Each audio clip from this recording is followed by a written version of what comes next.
Ngasi akoigi Pitribida UFO thingnabagi thawdok kayamaram thokre. Thawdoksingsi ayamana pukloina lei. Adubu marak-marakta peksu yaroktabadi natte.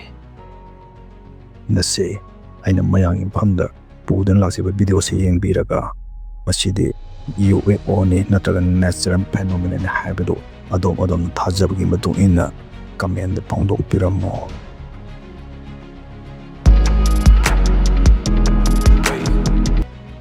Ahanbada Iceland volcano eruption.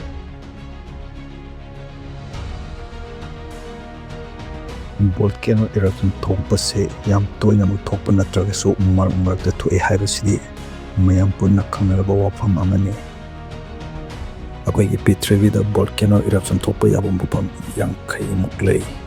Adu karamba matamda tholakani haibadi kana amatan haiba ngamde. Volcano eruption thoktrani mamang amadi thokadaba mafamsingda flying saucers yam toina paibagi thawdok toina thoi haibase researchers nabu yam toina hainaba wahine.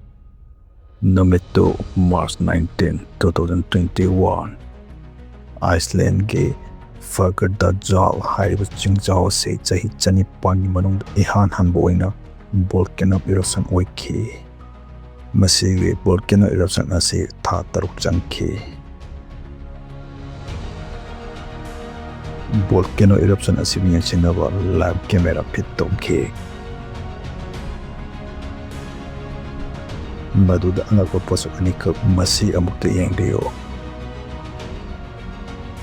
Volcano eruption asigi yet oida blue masugi object ani leiri.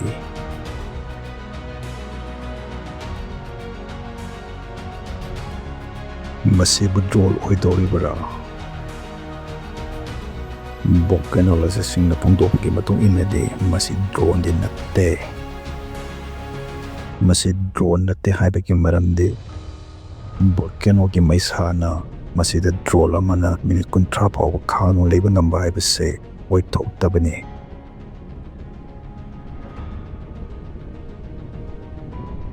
Adobo masigi blue light object anisidi nasungdana lengdan adom leikhi. Volcano eruption topanda sulfur gas na maram boiraga leibak makada blue fengi mai chai haibadi mayam punna khangne amasung thengnei.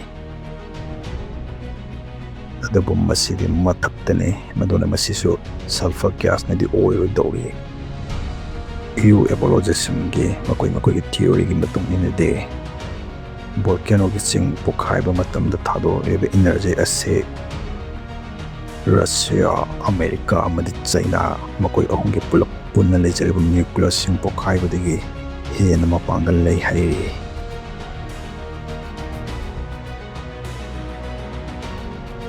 Maduna mayamda wakang ama hanghalei madudi volcano eruption topamda masakhanba flying saucers yam tattana toina pai haibase volcano eruption tolapa matamda thadorgiba energy asibu subsanduna makoi technology da hapsina mungairiba aliens sing oidoribara.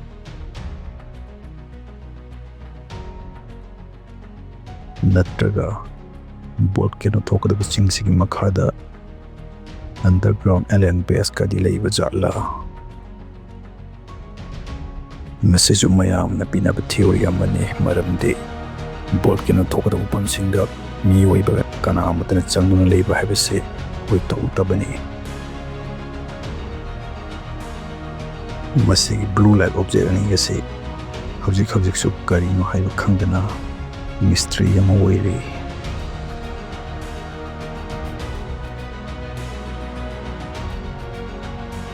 Ani subuda July 13, 2020 namit asida Ben Henrico Kogulu pasina England ni Devon Forest camping kita maglaklakni. Mahang na forest adu yorbu matung minute tara mangaro umang manungda makhong na siyang silami. Matamda angakpa mapam ama mahang na thengnaki. Mapamdo mayam puna amunti yanginsi. Hek geng bada crater amadi perfect second mamba forest adugi jaga ama makna thengnakhi. Masi UFO landing tawriba jaga oidoribra. Masigi uwasing haidokton leiba jaga asi 60 feet ongi changni hairi. Ben video si social media da thadorki. Video si ubada mayam puna angal upon ki. Asumna su haina ki. Mapam sida UFO landing soaring tawrongani haina.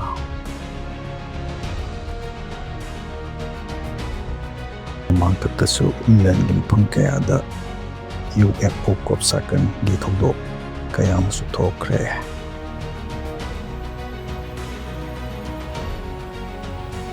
Masigi video se England na tana petri puna mutam paren sumsum oyokpadagi America gi military analysis Tim Macmillan na asumna pongdokki mapda UFO landing tawba ki jaga oiragadi mapam sida hoiba uwana pising tiklangani haidongani amadi machu olangani.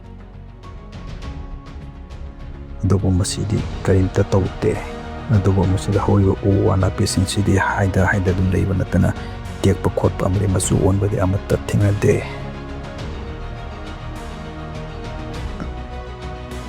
Adubo karigumba UFO crash tokibi jaga oiragadi mapam sida UFO kaikibigi akai attack amadi mapam sida holba uwasing maina chakibig kudamsing thingagadawani adubo mapam sida di kaisu tawdana norman on maramasina mahana pongdoki madudi masi natural phenomenon ama oigani haina. Emerspray Professor Dr. Hens na pongdoki madudi mapam sida nonglin nusit yam ton thokibagi reportsing lay amadi mat asida way adubo masida thokliba thodo asidi drona non tuan madin natte masi yamna kanaba atugman nonglin nusit amana mapam sega asi haidoktun tamam boirangani haina su mahakna pungdokki. Mayam su masi UFO landing site manbra nattraga masi natural phenomenon amani haina khanbra.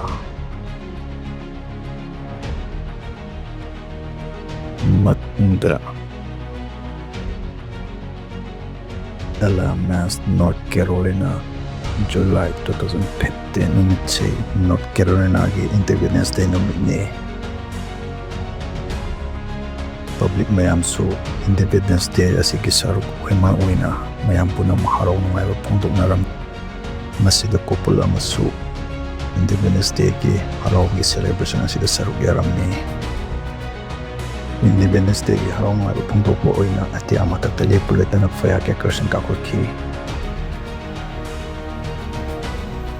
Firecracker pukaybagi fazaba saktamdo mahang video namningi masi urak katoribani masi mayam puna amutang yang minase. It's moving slow. Wow. Look at that. Something's coming off of it. Two things are coming off of it. Where is it at? One went up and one's coming down. Masi classic observe ki UFO manba pasakasi mini nipalong tamna paid mo lagi si amang okay. Aduga ikang kangawda na object asidagi object macha ama tholakhe. Aduga ikang kangawda na object asidagi object ama su tholakhe.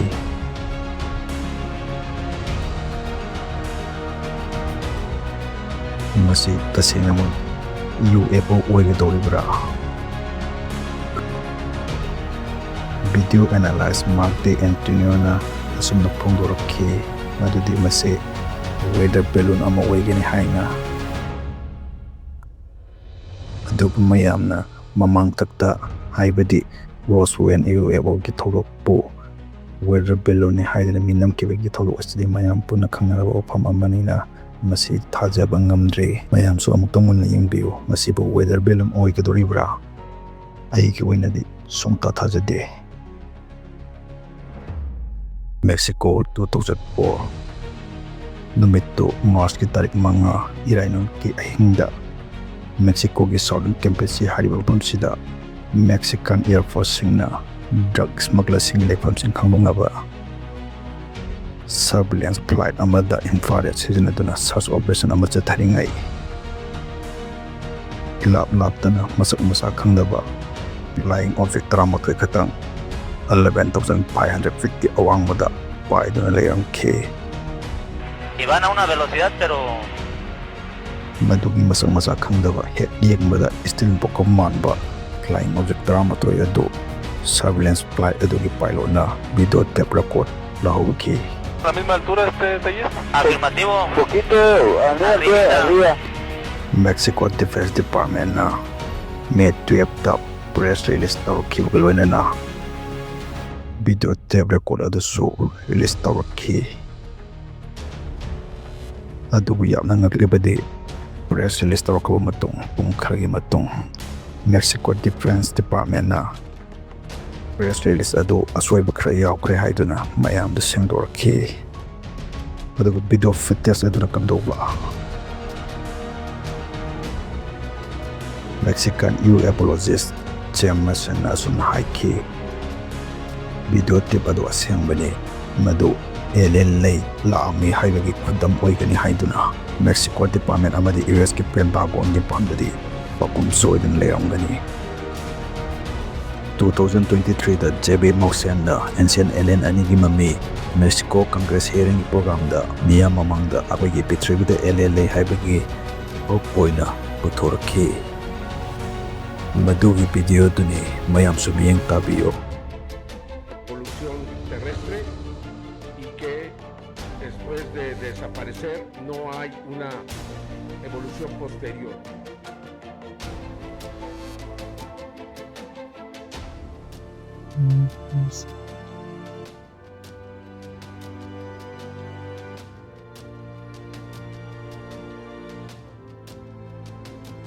De acuerdo a la Universidad Nacional Autónoma de México, quien realizó los análisis de carbono 14, estos seres tienen alrededor de 1000 años de antigüedad. Es decir, no se trata de seres que fueron recuperados en naves que son estrellamiento plancton que abundaba en aquel tiempo y al desaparecer se fosilizó. pero ginas ka haiba phamsida diet to mind to bada masigi mami ani asi panglakhibani kutcha ahum katang panba mami asi x-ray loduna yeng matamda mami amadi female ni haiba khangba ngamkhi masigi alien female asigi mabuk manungda marum ahum yawdun leibase x-ray lobo matamda mayak seng uri chawrangna sahi lising tararongi mami oigani haina Jamie Mausen na phongtokhi Jamie Mausen ga scientist singa maru wele na sage expert singa debate tongna-khi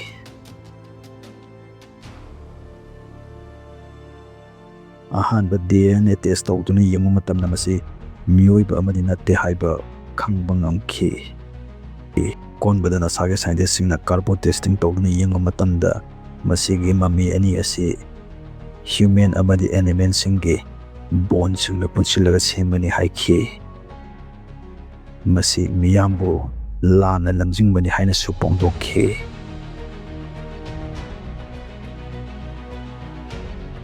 anthropologist Roger Zuningana asumna statement pikhi masi miwebna semjinba natte masi tasena maki alien mami amani haina ngasidagi sahi lising tararongi mamangda akoigi prithivida laglamba alien anigi asi bhakchang maphamsida kophang chanduna thamlamba oirangani haina mahangna pangdokhi hojik su debate tongonduna leibana masigi achamba pakum pibiramdra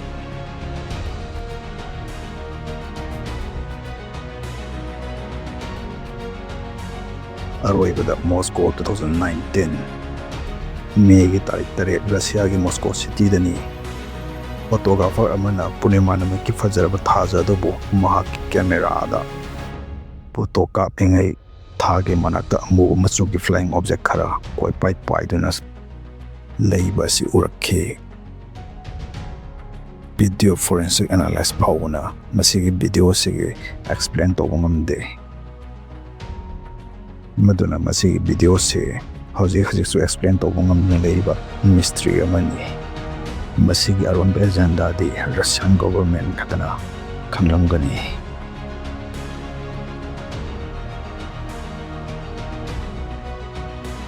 ꯑꯔꯣꯏꯕꯗ ꯍꯥꯏꯖꯅꯤꯡꯕꯗꯤ ꯑꯩꯈꯣꯏꯒꯤ ꯄ꯭ꯔꯤꯊꯤꯕꯤꯗ UFO ꯑꯁꯤ ꯂꯩ ꯅꯠꯇ꯭ꯔꯒ ꯂꯩꯇꯦ ꯊꯣꯛꯂꯤꯕ ꯊꯧꯗꯣꯛ ꯈꯨꯗꯤꯡꯃꯛ ꯑꯁꯤ ꯅꯦꯆꯔꯦꯜ ꯐꯦꯅꯣꯃꯦꯅꯟ ꯑꯣꯏꯔꯝꯒꯅꯤ ꯍꯥꯏꯕꯁꯤ ꯑꯗꯣꯝ ꯊꯥꯖꯕ꯭ꯔꯥ? ꯑꯩꯒꯤ ꯑꯣꯏꯅꯗꯤ ꯑꯦꯂꯤꯌꯟ ꯂꯩ